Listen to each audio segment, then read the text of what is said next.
आदाब नाजरीन, youth forum का और एक शुमारा लेकर हम आपकी खिदमत में हाजिर। मैं आपकी मेज़बान उर्वत अल-वस्का। नाजरीन, क्लाइमेट चेंज एक ऐसा आलमी मौजू जिसकी वजह से हमारी माहौलियाती तवज़ुन काफ़ी बिगड़ रहा है, लेकिन इस तवज़ुन को बरकरार रखने के लिए हमारे जंगलात एक अहम रोल अदा करते हैं। लेकिन क्या हमारे माहौल को तहफ़्फ़ुज़ देने वाले, उसको महफूज रखने वाले ये जंगलात महफूज है? नाजरीन, फॉरेस्ट प्रिजर्वेशन की जब बात करते हैं या रिसोर्स मैनेजमेंट की जब बात करते हैं तो हमारी यूथ का एक अहम रोल है। नाज़रीन, आज के इस शुमारे में इसी रोल को समझने की कोशिश करेंगे हमारे एक्सपर्ट के जरिए और हमारी और एक दोस्त के जरिए, जो हमें बताएंगी कि यूथ क्या समझता है कि उसका रोल क्या है। नाज़रीन, तो बगैर देरी किए आज के इस प्रोग्राम की शुरुआत करते हैं। नाज़रीन, आज के इस प्रोग्राम के लिए जिस मौजू का हमने इंतखाब किया है वो है youth engagement in forest preservation and sustainable resource management. और इस खास मौजू पर बात करने के लिए स्टूडियो में जिन मेहमानान को हमने दावत दी है, आइए नाजरीन उनसे आपका तारुफ करा देते। हमारे साथ मौजूद है हमारे आज के मेहमान खुसूसी डॉक्टर सुनीश बख्शी जी। आप बहैसियत managing director forest development corporation limited Jammu and Kashmir में अपने फराइज अंजाम दे रहे हैं। सर, आपका बहुत बहुत शुक्रिया हमारे साथ जुड़ने के लिए, क्योंकि हमारी कोशिश रहती है कि नौजवानों की आवाज भी सामने आए। हमारे साथ एक नन्ही मुन्नी दोस्त भी जुड़ी हुई है। नाज़रीन, शुक्रिया अदा करते हैं हम करीना लोन जी का। आप एसपी कॉलेज में अभी ज़ेर तालीम है। आपका भी बहुत बहुत शुक्रिया आज इस प्रोग्राम में मौजूद होने के लिए, चूंकि अहमियत का मौजू है और इस मौजू का हम शुरुआत करेंगे। और सबसे पहला सवाल जो है वो मेरा रहेगा सर से। सुनीश जी, आपसे हम जानने की कोशिश करेंगे, चूंकि मैंने भी हाल में जिक्र किया, चूंकि आपकी एक्सपर्टीज के हिसाब से भी कई दहाइयों से आप जो है इस फील्ड में है, तो आप बताइएगा कि जब हम रोल की बात करते हैं, यूथ के रोल की बात करते हैं, चाहे वो फॉरेस्ट मैनेजमेंट हो, चाहे वो रिसोर्स मैनेजमेंट हो, तो किस तरीके का रोल आप देखते हैं कि यूथ अदा कर सकता है? शुक्रिया, बहुत ही अच्छा प्रश्न आपने किया।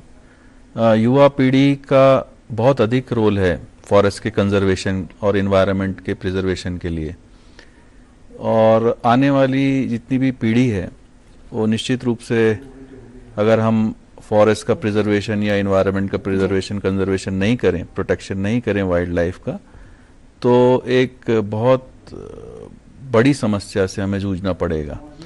और उसको मिटिगेट करने के लिए youth is the only I can see youth is the only factor which can change the entire thing, the mitigation and adaptation of climate change.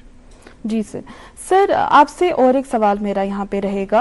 आप हमें बताइएगा कि जहाँ तक आपके डिपार्टमेंट का ताल्लुक है, जहाँ तक फॉरेस्ट डिपार्टमेंट का ताल्लुक है, तो किस तरीके के आपके हिसाब से एक स्ट्रैटेजी रहती है, कहिएगा, कि हम अपने यूथ को जो है वो एंगेज करें इन प्रोग्राम्स में या ऐसे अवेयरनेस कैंप्स में या किसी भी दीगर एक्टिविटी में जहाँ पे वो भागीदार हो सकते हैं इस फॉरेस्ट कंजर्वेशन में? देखिए, जैसा कि हम लोग की फॉरेस्ट पॉलिसी में कहा गया है कि हमारा कंट्री का जो ओवरऑल फॉरेस्ट कवर है वो 33% होना चाहिए जी। और आपको जानकर बहुत खुशी होगी कि जम्मू कश्मीर इस लक्ष्य को प्राप्त कर चुका है। So we have a forest cover of 39% which is more than the target. तो ये एक प्रकार की मैं कहूँगा कि एक खुश नसीबी है जी। कि जम्मू कश्मीर को फ्लोरा, फोना, बायोडाइवर्सिटी, इतने सारी झीलें, नदियाँ और ग्लेशियर्स, हिमालय बेल्ट, इतना सब कुछ मिला है। और इसको प्रोटेक्ट करने के लिए यूथ के अनेक प्रोग्राम्स फॉरेस्ट डिपार्टमेंट चलाते हैं। सबसे पहले तो ये है कि उनके साथ मिलकर हमको प्लांटेशंस करने हैं। साथ में हमारा जितना भी सोसाइटी का सभी वर्ग है वो आपस में मिलकर फ्री डिस्ट्रीब्यूशन ऑफ सैपलिंग हम लोग देते हैं। हर प्रकार की नर्सरियों में फॉरेस्ट की फ्री डिस्ट्रीब्यूशन प्लांट के होते हैं, जिसको कि आप लगा सकते हैं। बर्थडे में एक दूसरे को गिफ्ट के रूप में अगर युवा पीढ़ी एक दूसरे को प्लांट ही दे और मेमोरी के रूप में भी लगाए, तो मैं समझता हूँ कि बहुत अच्छा एक सॉल्यूशंस निकल सकते हैं। दूसरा, प्लास्टिक का कम से कम उपयोग करे युवा पीढ़ी, जंक फूड को कम से कम, और कंज्यूमरिज्म को भी। जब हमारे पास कोई चीज़ होती है तो हम उसी चीज़ को बार बार लेने का प्रयास करते हैं। So that will also amount to carbon जी क्रेडिट्स, तो कार्बन को हमें लॉक करने की ज़रूरत है। जितना भी हम कम से कम उपयोग करेंगे, मिनिमलिस्टिक हम अप्रोच रखेंगे, इको फ्रेंडली अप्रोच रखेंगे, तो हम कार्बन को लॉक कर पाएंगे। और कार्बन लॉक होगा तो जितना भी टेम्परेचर है हमारा, ग्लोबल टेम्परेचर कहें, पृथ्वी का टेम्परेचर कहें, स्टेट का, ये हमारा मेंटेन रहेगा। आपको जानकर आश्चर्य होगा कि 100 साल में जम्मू कश्मीर का जो टेम्परेचर रिकॉर्ड हुआ है उसमें 1.2% जो है वो इंक्रीज हुआ जी। और ये बहुत तेजी से इंक्रीज हुआ।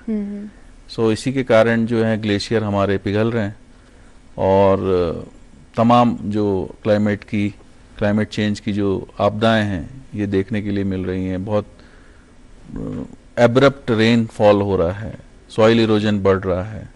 सॉइल इरोजन बढ़ने के कारण हमारा जो अंकुरण होता है, रीजनरेशन होता है बीजों का जंगलों में, वो कम हो रहा है जी। उसके कारण हमारे जो एज ग्रुप्स होते हैं, हमारे जो जंगलों में एज ग्रुप्स होते हैं प्लांट के, वो नहीं हो पा रहे हैं, जो कि एक बहुत अच्छे फॉरेस्ट की निशानी होती है, सभी एज ग्रुप के फॉरेस्ट बनना। तो ये सब समस्याएं जो हैं, इसका अगर हम बेस देखें तो वो क्लाइमेट चेंज निकल के आता है, और सोल्यूशन देखते हैं तो निकल के आता है यूथ। जी जी। और मुझे लगता है जिस तरीके से आपने इसको एक सही डायरेक्शन दी कि यूथ का इसमें किस तरीके का रोल बन सकता है, मुझे लगता है जब हम क्लाइमेट चेंज की बात करते हैं और जब हम यूथ के रोल की बात करते हैं तो एक डायरेक्ट कनेक्शन है। लेकिन एक वाज़ेह तौर पर हम क्लाइमेट चेंज का जो है असरात देख सकते हैं हमारे जंगलात पे, हमारी ज़िंदगियों पे। हम देख सकते हैं कि मौसम किस तरीके से करवट बदल रहा है। इसमें अवेयरनेस का भी एक अहम रोल है। चूँकि हमारे साथ यहाँ पर करीना मौजूद है। करीना, आपसे जानना चाहेंगे, जब हम यूथ के रोल की बात करते हैं तो इसमें अवेयरनेस के साथ साथ स्किल्स भी काम आते हैं, क्योंकि उनको इस तरीके से तैयार करना कि वो इस क्लाइमेट चेंज जैसे मुद्दे से लड़ सके। तो करीना, आपसे हम जानना चाहेंगे, चूंकि आप एक तालिब इल्म भी है, एजुकेशन का रोल कितना है इस यूथ को प्रिपेयर करने में, और किस तरीके के स्किल बिल्डिंग प्रोग्राम्स हम कर सकते हैं जिससे एक सस्टेनेबल मैनेजमेंट रिसोर्सेज के बारे में बात करें और साथ में फॉरेस्ट प्रिजर्वेशन पे भी गौर किया जाए। जी, सबसे पहले मैं एजुकेशन की बात करना चाहूँगी। It is only because of education कि मैं इस बारे में बात कर पा रही हूँ। मैंने ये चीज़ें नोटिस की हैं only after I have educated my self about this particular issue. अगर मुझे मालूम नहीं होता कि मैं जो हर दिन घूमने फिरने के लिए गाड़ियाँ चला रही हूँ उसका क्या इम्पैक्ट हो रहा है एजुकेशन इन्वायरमेंट पर, क्या इम्पैक्ट हो रहा है, अगर मुझे मालूम नहीं होता कि मैं सोलो ट्रिप्स के लिए, कोई भी एंजॉयमेंट के लिए जो ट्रिप्स कर रही हूँ एयरप्लेन में, उसका क्या इम्पैक्ट हो रहा है, तो शायद मैं इतनी कॉन्शियस नहीं होती। It is only because of education that I know that my actions have some sort of an impact on this environment. So रही बात once I educate myself, उसके बाद स्किल बिल्डिंग भी आती है। उसके बाद ये आता है कि मैं उस मौजू पर आवाज़ कैसे उठाऊँ। सबसे पहले तो हम ये आवाज़ उठाएंगे कि हम इंडिविजुअल लेवल पर क्या क्या कर रहे हैं। क्या हम अपने वेस्ट को खुद किसी तरह से मैनेज करने की कोशिश कर रहे हैं। घर से ऑर्गेनिक वेस्ट निकलता है, कितना इजी है कंपोस्ट बनाना, लेकिन हम नहीं बनाते। कितना इजी है हमारे घर पे जो आए दिन छोटे मोटे प्लास्टिक के डब्बे होते हैं उनको डेकोरेट करके हम किसी चीज़ में तब्दील कर लें, एक डेकोर में कन्वर्ट कर दें, लेकिन हम वो नहीं करते because it is easier to discard them. हम उनको कन्वर्ट कर सकते हैं, हम उनको पॉट्स में कन्वर्ट कर सकते हैं प्लांटिंग के लिए। हम we prefer to go and buy pots, they are also made of plastic, लेकिन हम उनको रीयूज़ नहीं कर रहे जो हमारे पास ऑलरेडी है। तो ये सब सवाल खड़े हो जाते हैं। साथ में एक कॉन्शियसनेस डेवलप हो जाती है एजुकेशन से कि पेड़ जहाँ पे पहले हुआ करते थे, बचपन में मैंने देखा था एक बहुत बड़ा बाग था, आज वहाँ कुछ नहीं है। आज वहाँ पर गंद है, बहुत सारा वेस्ट है, वो भी हमारा ही फैलाया हुआ है। क्या हो गया अगर उन लोगों ने मैनेज नहीं किया? मैनेजमेंट भी तो लोग ही हैं, दे आर ऑल्सो पीपल। मुझे लगता है करीना किसी को तो सामने आना पड़ेगा ना, जैसे आपने यहाँ पे पॉइंट किया ना, बिल्कुल सही कि एक इंडिविजुअलिस्टिक रियलिटी भी है और एक जिम्मेदारी भी है हर एक। एग्जैक्टली। और वो इंडिविजुअल, हमें इंडिविजुअल एफर्ट्स तो बेशक देने हैं, लेकिन उसके साथ साथ गवर्नमेंट का एक बहुत बड़ा रोल है। अगर हम इंडिविजुअल एफर्ट्स हम कितने भी कर लें, कितने भी डिस्कशंस कर लें, कितने भी फोरम्स कर लें, लेकिन अगर government at the end of the day background में अगर वो हमारे फॉरेस्ट, हमारा डाइवर्स फ्लोरा सडनली कॉरपोरेशंस को सेल कर देते हैं और फिर they don't really care about it, at the end of the day we are the ones facing the situation, जो आगे हमारी जनरेशन फेस करेगी या हमारे बाद आने वाली जनरेशन फेस करेगी। तो इसमें सवाल खड़ा करना भी बहुत ज़्यादा इंपॉर्टेंट है कि हम चुप ना रहें इस मामले में। हमें सवाल करना है कि हमारे जंगलात काटे क्यों जा रहे हैं। अक्सर हम आर्टिकल पढ़ते हैं कि forests are fading, they are not fading in thin air, they are being cut down. तो हमारा जो ये पैसिव एटीट्यूड है, ये भी हम एजुकेशन की मदद से ही चेंज कर पाते हैं। एक तो ये हो गया एजुकेशन के रिलेटेड, फिर आती है स्किल बिल्डिंग। हमने खुद को सिखा लिया, अब उसको इम्प्लीमेंट करना भी ज़रूरी है। We can't just simply talk about these things. Implementation में भी वही चीज़ें आती हैं जो सस्टेनेबल फार्मिंग की प्रैक्टिसेस हैं, जैसे कंपोस्टिंग है, थोड़ा सा बायोगैस प्लांट बनाना सीख लिया। कोई भी कंपनी आके इनिशिएटिव ले सकती है और ये सब चीज़ें हम ईजिली कर सकते हैं। We still have a lot of time. हाँ, और मुझे लगता है करीना, उसके लिए यूथ को भी सामने आने की ज़रूरत है। यहाँ पे करीना ने एक इम्पॉर्टेंट पॉइंट उठाया, वो है पॉलिसी मेकिंग का, या इस तरीके का कि गवर्नमेंट की तरफ से भी किस तरीके के इकदाम उठाए जा रहे हैं। जो कि हमारे साथ यहाँ पर हमारे एक्सपर्ट सुनील जी मौजूद हैं, इनसे हम ये सवाल पूछना चाहेंगे। करीना का यही सवाल मैं आप को पूछना चाहूँगी, क्योंकि एक आसान नहीं है। जब हम फॉरेस्ट कंजर्वेशन या प्रिजर्वेशन की बात करते हैं तो ये एक कलेक्टिव एफर्ट है। लेकिन अगर डिपार्टमेंट की बात करें तो आपके नज़रिए से आप हमें बताइएगा कि किस तरीके के चैलेंज हैं, क्योंकि ये आम बात नहीं है कि हमने बोल लिया फॉरेस्ट को प्रिजर्व कर लिए, हम उठे एक दिन में सब हो गया। ये एक कलेक्टिव एफर्ट भी है और इसमें पॉलिसी मेकिंग भी काफ़ी अहम है। और उस पॉलिसी मेकिंग से पहले जो चीज़ है वो है चैलेंज को आइडेंटिफाई करना। सर, आपसे जानना चाहेंगे किस तरीके के चैलेंज हैं जो फेस करने पड़ रहे हैं अभी आपको या आपके डिपार्टमेंट को जब हम फॉरेस्ट कंजर्वेशन की बात करते हैं? तो देखिए, फॉरेस्ट कंजर्वेशन जो है वो हमेशा सस्टेनेबल फॉरेस्ट मैनेजमेंट के ऊपर पे चलता है। एक तरफ हमारा कंजर्वेशन है, एक तरफ हमारा डेवलपमेंट है। हमें दोनों को साथ साथ लेके चलने की आवश्यकता है। हम केवल कंजर्वेशन रहेंगे तो बहुत सी चीज़ें हम लोग डेवलप नहीं कर पाएंगे। आज जितनी भी रोड्स हैं, इंफ्रास्ट्रक्चर हैं, बिल्डिंग्स हैं, एजुकेशनल इंस्टीट्यूशंस हैं, मेडिकल कॉलेजेस हैं, इंजीनियरिंग कॉलेजेस हैं, पहले यहाँ पर निश्चित रूप से फॉरेस्ट हुआ करते थे। तो जैसे जैसे आवाम बढ़ती है, जनसंख्या बढ़ती है, वैसे वैसे हमें इंफ्रास्ट्रक्चर पे भी ध्यान देने की आवश्यकता होती है। अब इसके लिए एक फॉरेस्ट कंजर्वेशन एक्ट होता है 1980 का। उसमें अगर हम कोई भी ऐसी जगह जहाँ पे फॉरेस्ट होता है, जो रिजर्व फॉरेस्ट या किसी प्रोटेक्टेड फॉरेस्ट की कैटेगरी में आता है, उसको हम डाइवर्ट करते हैं, तो उसमें हम दुगना जो है हम लोग एफॉरेस्टेशन करते हैं, तो जिससे कि एक बैलेंस बरकरार रहता है। और आपको ये जानकर बड़ा आश्चर्य होगा कि जो पहले के फॉरेस्ट थे हमारे, उसमें हमारा इजाफा हुआ है। अभी जो हम लोगों का फॉरेस्ट कवर है वो डेकेडल ग्रोथ में देखें तो हमारा डेकेडल ग्रोथ में करीब करीब 400 स्क्वायर किलोमीटर का इजाफा हुआ है। 398.7 स्क्वायर किलोमीटर का 10 सालों में इजाफा हुआ, जो कि एक बहुत बड़ा आंकड़ा होता है। बिल्कुल। और जम्मू कश्मीर में जो पर यूनिट अगर देखें कार्बन का, तो पूरे देश में सबसे अधिक जो कार्बन सिक्विस्टेशन है वो जम्मू कश्मीर के फॉरेस्ट में है। और अभी हाल में ही आपने सुना होगा कि डचीगाम जो है नेशनल पार्क, ये पूरे इंडिया में सबसे अच्छा एक नेशनल पार्क बनकर सामने आया है, कि जो ये दिखाता है कि यहाँ पे कंजर्वेशन स्ट्रेटेजीज जो हैं फॉरेस्ट डिपार्टमेंट की, वो बहुत अच्छे से इम्प्लीमेंट हो रही है, जिसमें कि कैपेसिटी बिल्डिंग, कैरिंग कैपेसिटी और भी जितने उसके आयाम हैं वो हम लोग पूरी तरह से इसको इम्प्लीमेंट कर रहे हैं। सर, लेकिन क्या चैलेंज अभी आपको फेस करने पड़ रहे हैं? करंट कुछ चैलेंज पे आप रोशनी डालिएगा। चैलेंजेस यहाँ पे निश्चित रूप से प्लास्टिक है, एक तो ओवर एक्सप्लॉइटेशन ऑफ रिसोर्सेज कह सकते हैं वो है। हमारा जो कॉरपोरेशन का मसला है उसमें यह है कि जो फॉरेस्ट डिपार्टमेंट हमें इन्यूमरेशन करता है या मार्किंग करता है, वो जो हमारी पड़ी हुई लकड़ी है, सूखी या गिरे हुए पेड़ हैं, उसको हम लोग निकालते हैं फॉरेस्ट से, जिससे कि एक तो हमारा कार्बन जो है वो स्टोर होता है, और दूसरा हम लोग CTSD जो होता है कंसेशनल टिम्बर डिपो, उसके माध्यम से हम आवाम को भी बहुत सस्ते रेट्स में लकड़ी बांटने का काम करते हैं। तो बाहर से भी एक टिम्बर आ रहा है अनऑर्गेनाइज मार्केट से, जो कि विदेशों से टिम्बर आता है, तो ये एक बहुत बड़ा चैलेंज है फॉरेस्ट कॉर्पोरेशन के लिए। दूसरा है आपका forest as a whole, forest fire है, यहाँ पर मैन एनिमल कॉन्फ्लिक्ट है, जैसे मैंने बताया सॉइल इरोजन की समस्या बहुत अधिक है। अभी फ्लडिंग जो हुई है वो भी एक प्रकार का चैलेंज है जो कि इन्वायरमेंट कंसर्न है। और क्लाइमेटिक, आपको पता ही है क्लाइमेटिक चेंज जो हो रहा है उसका हम लोगों ने एक्शन प्लान भी मैंने देखा है।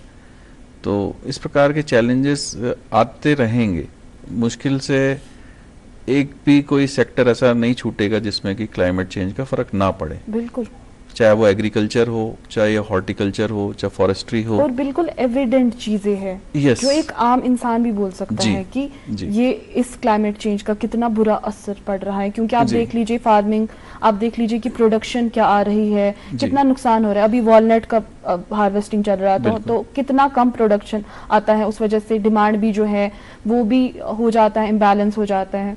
सर, इस बैलेंस को बरकरार रखने के लिए ऑब्वियसली आपसे तो हम ये भी जानेंगे कि किस तरीके का बैलेंस आप करते हैं, क्योंकि जब हम डिमांड की बात करते हैं तो हम डिमांड को भी कम नहीं कर सकते हैं। जैसे डेवलपमेंट तो होनी ही है, रोड्स तो बनने ही है, जिस तरीके से आपने कहा कॉलेज, मेडिकल कॉलेज वगैरह ये तो बनने ही है।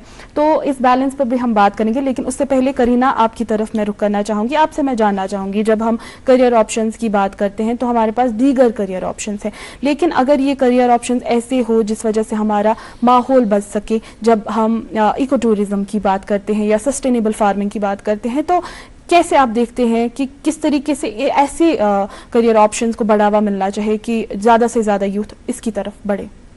जी, असल में हमारी जनरेशन की प्रॉब्लम ये है कि हम बहुत ही गिने चुने करियर्स को ही एक्सप्लोर करना चाहते हैं और we don't go for things that don't have enough scope. लेकिन स्कोप बनाने से बढ़ता है। हम जब किसी चीज़ में जाएंगे देखेंगे कि अच्छा, यहाँ पे कंपोस्टिंग की प्रॉब्लम है, कंपोस्टिंग नहीं हो रही है, ऑर्गेनिक वेस्ट बहुत ज़्यादा है, हम कोई ऐसी हम कंपनी बना सकते हैं जहाँ पर सीधे कंपोस्ट मिलता हो या बायो फर्टिलाइज़र मिलता हो। बहुत सारा ऑर्गेनिक वेस्ट है, हमारे जो वाटर बॉडीज़ हैं they are full of material, they are full of organic waste, we can extract it. उससे आपके वाटर बॉडीज़ भी क्लीन हो जाएंगे, वो जो कंपनी होगी वो बायो फर्टिलाइज़र भी बना लेगी, और जो फिर जहाँ पर वो यूज़ होंगे वहाँ पे वो जो लैंड होगी वो उसके लिए भी बहुत ज़्यादा हेल्दी, उसके लिए बेटर रहेगा यूजिंग अ बायो फर्टिलाइज़र। और रही बात इको टूरिज्म की, इको टूरिज्म मेरे पास इसके रिलेटेड एक आइडिया आप समझ लीजिए। जी। यूट्यूब पे अक्सर हम देखते हैं, सिंस आई स्टडी बॉटनी, तो बॉटनी के रिलेटेड ही चीज़ें आती हैं। तो एक वेस्टर्न कंसेप्ट है होमस्टेड का। होमस्टेड हम उसको कश्मीरी कंसेप्ट से रिलेट कर सकते हैं कि घर है, उसके साथ जैसे वर कहते हैं कश्मीरी में, छोटा सा पोर्शन होता है, वहीं पर हम अपना खाना उगाते हैं। उसी का थोड़ा सा इलाबोरेटेड स्टेप है। इलाबोरेटेड स्टेप एज एन वहीं के वहीं कंपोस्ट बना लिया, वहीं के वहीं बायो फर्टिलाइजर बन गया, वहीं के वहीं आपने छोटा सा बायोगैस प्लांट डाल दिया, वहीं के वहीं, क्योंकि इतनी सारी चीज़ें आप ऑलरेडी उगा ही रहे हैं। एक छोटा सा बी बॉक्स जो होता है जहाँ से आप हनी भी ला सकते हैं, हनीज ला सकते हैं, तो वो भी हम कर सकते हैं। तो अगर इस चीज़ को हम एक लार्ज स्केल पर करें तो वो एक tourist attraction eight the end of the day बन जाएगा। बिकॉज मेट्रोपॉलिटन सिटी से ऐसी जगहों पर, हिल स्टेशंस पर लोग आते ही इसलिए हैं because they want to experience a natural lifestyle.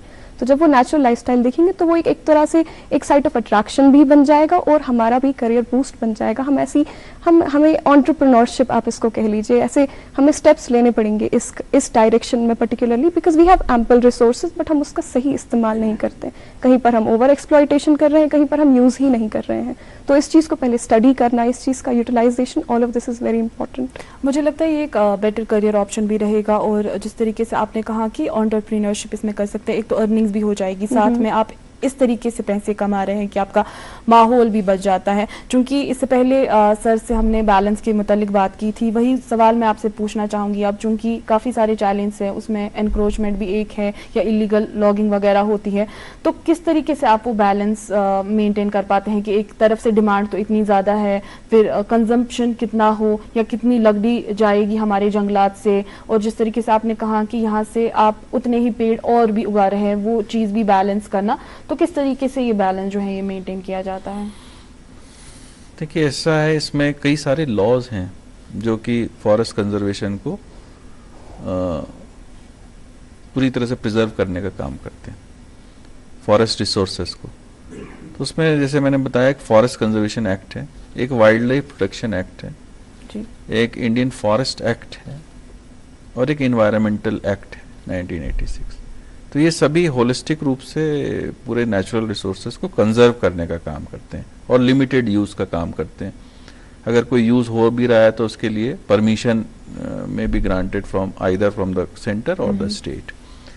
तो लॉज तो एक जगह हैं, अच्छा, उसके बाद में इम्प्लीमेंटेशन का उसका आता है पार्ट। उसमें इम्प्लीमेंटेशन हमारा डिपार्टमेंट, इन्वायरमेंट डिपार्टमेंट सभी मिलकर एक सामूहिक रूप से इसको इम्प्लीमेंट करने का काम करते हैं।